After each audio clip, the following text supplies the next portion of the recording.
हाय दोस्तों, आज हम आपको बताने जा रहे हैं।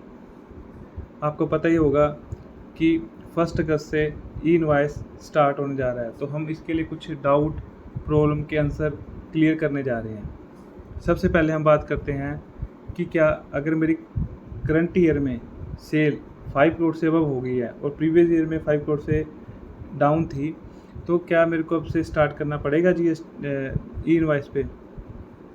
तो बिग नो, आपको 5 करोड़ की लिमिट देखने के लिए प्रीवियस ईयर ही काउंट करना है, 17-18 से लेके 22-23 तक। इवन 17-18 का जो पीरियड है उसमें आपने जुलाई 17 से लेके मार्च 18 तक का ही पीरियड देखना है।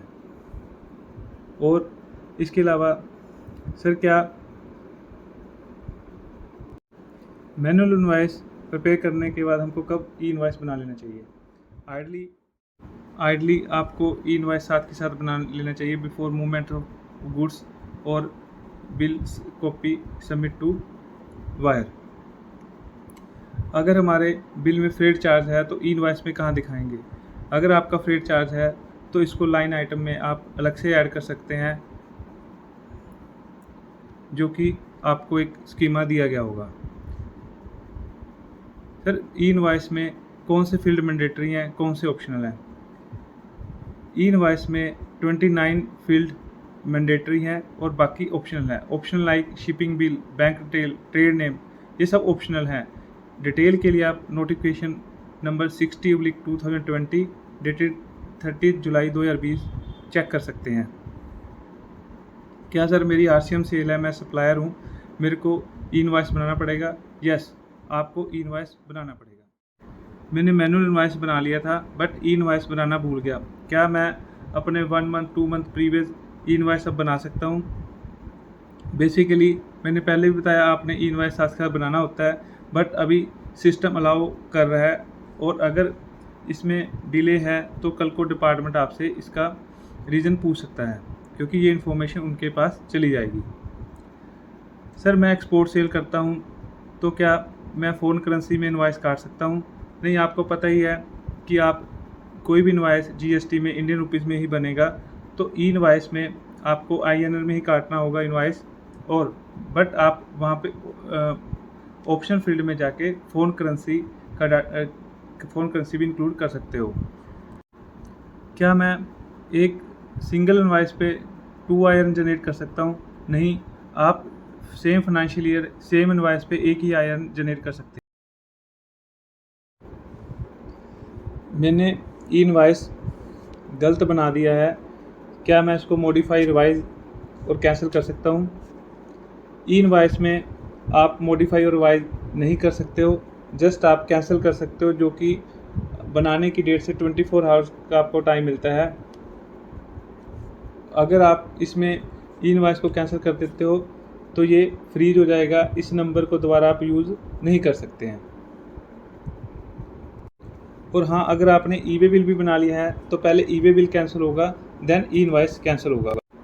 मैंने ई इनवॉइस बना लिया है। क्या e-way bill, delivery of goods और जनरेशन ऑफ बिल का कोई टाइम लिमिट है? नो, अभी इसके लिए कोई टाइम लिमिट नहीं है। सर, सर्विस का इनवॉइस कैसे बनेगा? सर्विस के इनवॉइस में आपने SSC कोड मेंशन करना है और क्वांटिटी में आप 1 डाल सकते हैं। क्या मेरा कस्टमर स्पेशल इकोनॉमी जो सेज में है, ई इनवॉइस बनेगा? यस, ई इनवॉइस बनेगा। क्या ई इनवॉइस 0/डैश से शुरू कर सकते हैं? नहीं, सिस्टम इसको नहीं उठाता, आपको विदाउट /डैश के ही इसको प्रोसीड करना पड़ेगा। सर, मेरे सेल इनवॉइस में नेगेटिव आइटम्स है, लाइक डिस्काउंट है, डिडक्शन है, इसको कहाँ दिखाना है? तो वहाँ पे एक स्पेसिफिक फील्ड दिया हुआ है, आइटम डिस्काउंट अमाउंट। जब आप इसमें दिखाओगे तो ये ऑटोमेटिकली ही नेगेटिव शो होगा।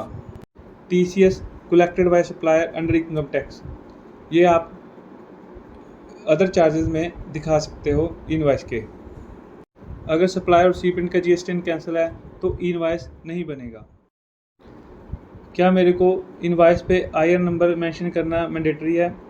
IR नंबर ऑप्शनल है, बट QR कोड मस्ट है, क्योंकि QR कोड में IR नंबर ऑलरेडी एम्बेडेड होता है। सर, अगर मैं ई इनवॉइस नहीं बनाता तो क्या recipient को कोई इशू है? हाँ, ये एज पर रूल 48 सबसेक्शन 5 में इनवैलिड माना जाएगा और फ्यूचर में रिसिपिएंट को इनपुट लेने में भी इशू होगा। सर ई इनवॉइस अगर मैं नहीं बनाता तो इसकी पेनल्टी क्या है? इसकी पेनल्टी जनरल पेनल्टी 10,000 और 100% tax whichever higher. Purchaser ने गुड्स टर्न की है, क्या परचेजर को इनवॉइस बनाना पड़ेगा? नो, परचेजर को इनवॉइस बनाने की ज़रूरत नहीं है, उसके लिए जस्ट फाइनेंशियल डेबिट नोट है। ओनली सप्लायर ही क्रेडिट नोट बनाएगा और उसका इनवॉइस बनाएगा। कौन सी सप्लाई पे आपको इनवॉइस नहीं काटना है?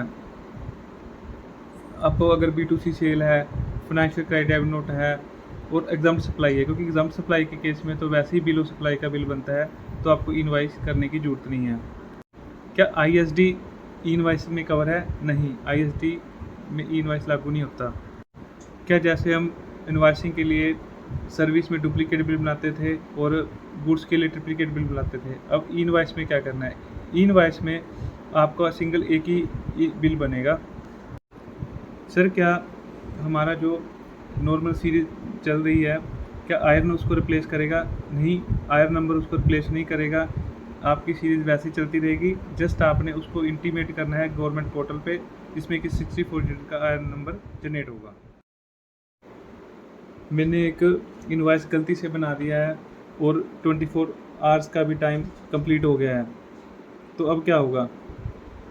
इस केस में आपको GST 1 में मैनुअली इसको डिलीट करना पड़ेगा। हाँ, इसका जो डिफरेंस है GST पोर्टल और IRP का, वो कंसर्न ऑफिसर के पास चला जाएगा, जिसको कि बाद में आपको रीजनेबल ग्राउंड देना पड़ेगा, जस्टिफाई करना पड़ेगा। किसी पार्टी का GSTN कैंसिल हो गया है, क्या उसका इनवॉइस बनेगा?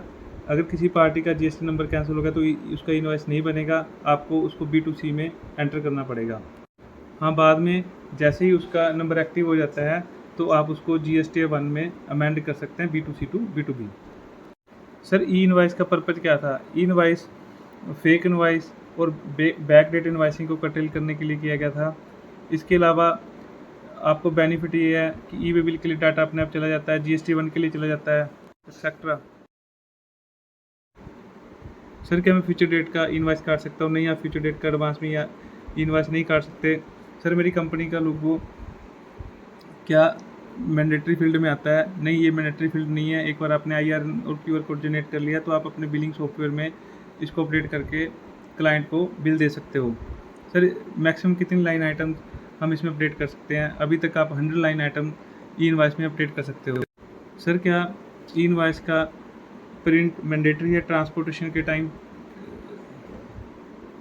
ई इनवॉइस का अगर आपके पास QR कोड है, क्योंकि QR कोड में ही IR एम्बेडेड होता है, तो आपको फिजिकल कॉपी की ज़रूरत नहीं है, वो आप QR कोड से भी वेरीफाई करवा सकते हो।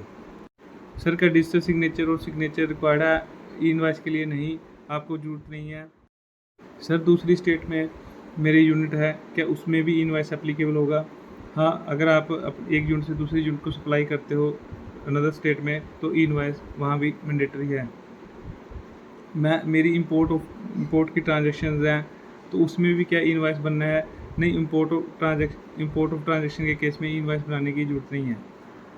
इसी के साथ हम ये वीडियो क्लोज करते हैं। अगर आपका कोई और क्वेरी है तो आप कमेंट में मेंशन कर सकते हो।